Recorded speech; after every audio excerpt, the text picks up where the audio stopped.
നമസ്തേ തിരുവനന്തപുരത്തിലേക്ക് സ്വാഗതം. Gulf roundup.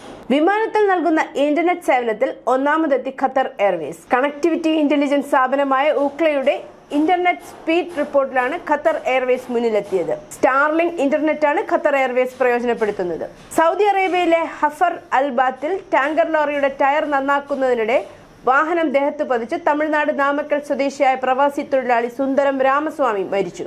59 വയസ്സായിരുന്നു. കിഴക്കൻ പ്രവിശ്യയിലെ ഹഫർ അൽ ബാത്തിലാണ് അപകടം നടന്നത്. ഗുരുതരമായി പരിക്കേറ്റ അദ്ദേഹത്തെ ഉടൻ തന്നെ സമീപത്തുള്ളവർ ചേർന്ന് ആശുപത്രിയിൽ എത്തിച്ചെങ്കിലും മരണം സംഭവിച്ചിരുന്നു. ഹഫർ അൽ ബത്തീൻ സനയിൽ 30 വർഷത്തോളമായി പഞ്ചർ വർക്ക്ഷോപ്പ് നടത്തി വരികയായിരുന്നു സുന്ദരം രാമസ്വാമി. അപകടത്തെക്കുറിച്ചുള്ള പോലീസ് അന്വേഷണത്തിനും ഫോറൻസിക് പരിശോധനയ്ക്കും ശേഷം ഇന്ത്യൻ എംബസിയുടെ സഹായത്തോടെ OICC പ്രസിഡന്റ് വിപിൻ മറ്റത്ത് മൃതദേഹം നാട്ടിലെത്തിക്കുന്നതിനുള്ള നിയമ നടപടികൾ പൂർത്തിയാക്കി. 980 ദശലക്ഷം ദിർഹത്തിലേറെ വരുന്ന വാണിജ്യ നിക്ഷേപ പദ്ധതി തട്ടിപ്പ് കേസിൽ ദുബായിലെ ഹോട്ടൽ ഉടമ ഡൽഹിയിൽ അറസ്റ്റിൽ. ഡൽഹിയിലെ രോഹിണി സെക്ടർ 11 ഏരിയയിൽ നിന്ന് ഹരിയാനയിലെ ഫരീദാബാദ് പോലീസാണ് 39-കാരനായ ഇയാളെ അറസ്റ്റ് ചെയ്തത്. നിലവിൽ പോലീസ് കസ്റ്റഡിയിലാണ് പ്രതി. ദുബായ് മറീനയിൽ 4 സ്റ്റാർ ഹോട്ടൽ നടത്തുന്ന ഇയാൾ ആയിരക്കണക്കിന് ഇന്ത്യക്കാരെ അമിത വരുമാനം വാഗ്ദാനം ചെയ്ത് കബളിപ്പിച്ച HPZ ടോക്കൺ തട്ടിപ്പിന് പിന്നിലെ പ്രധാന സൂത്രധാരനാണ്. ഈ വർഷം ആദ്യം ഇന്ത്യൻ കോടതി ഇയാളെ പിടികിട്ടാപ്പുള്ളിയായ സാമ്പത്തിക കുറ്റവാളിയായി പ്രഖ്യാപിച്ചിരുന്നു. പിന്നീട് എൻഫോഴ്സ്മെന്റ് ഡയറക്ടറേറ്റ് ഇത് പരസ്യപ്പെടുത്തുകയും ചെയ്തു. HPZ ടോക്കൺ കേസിൽ 2.2 ബില്യൺ രൂപയിലേറെ, അതായത് 956 ദശലക്ഷം ദിർഹം കള്ളപ്പണം വെളുപ്പിച്ചതായി ED കണ്ടെത്തിയിട്ടുണ്ട്. പ്രവാസി മലയാളി ഹൃദയാഘാതം മൂലം ദമാമിൽ അന്തരിച്ചു.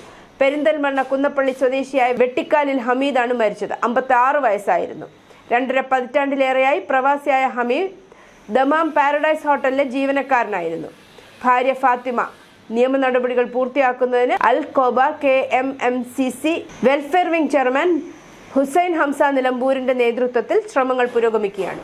താമസ തൊഴിൽ അതിർത്തി സുരക്ഷാ നിയമങ്ങൾ ലംഘിക്കുന്നവരെ ലക്ഷ്യമിട്ട് സൗദി അധികൃതർ നടത്തിയ വ്യാപകമായ പ്രചാരണത്തിൽ കഴിഞ്ഞ ആഴ്ച രാജ്യത്തിലുടനീളം 17,863 അനധികൃത താമസക്കാരെ അറസ്റ്റ് ചെയ്തതായി ആഭ്യന്തര മന്ത്രാലയം അറിയിച്ചു.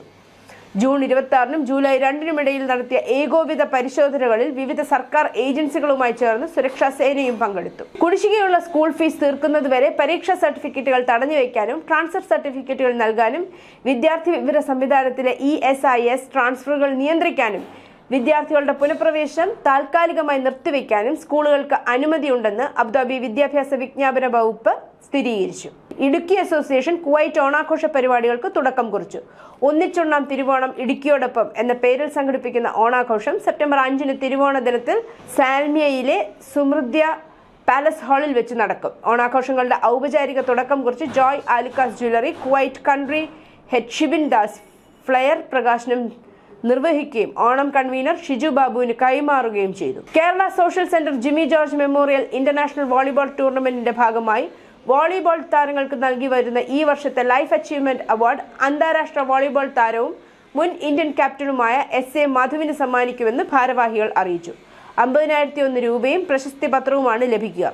അർജുന അവാർഡ് ലഭിക്കാൻ അർഹതയുണ്ടായിട്ടും ലഭിക്കാതിരുന്ന ദേശീയ വോളിബോൾ താരങ്ങൾക്കാണ് കഴിഞ്ഞ 5 വർഷമായി KSC ലൈഫ് അച്ചീവ്മെന്റ് അവാർഡ് നൽകി വരുന്നത്. എമിറേറ്റിലെ താമസക്കാർക്ക് വൈദ്യുതി ജല ഗ്യാസ് കണക്ഷനായി ഇനി പ്രത്യേകം അപേക്ഷ സമർപ്പിക്കേണ്ടി വരില്ല.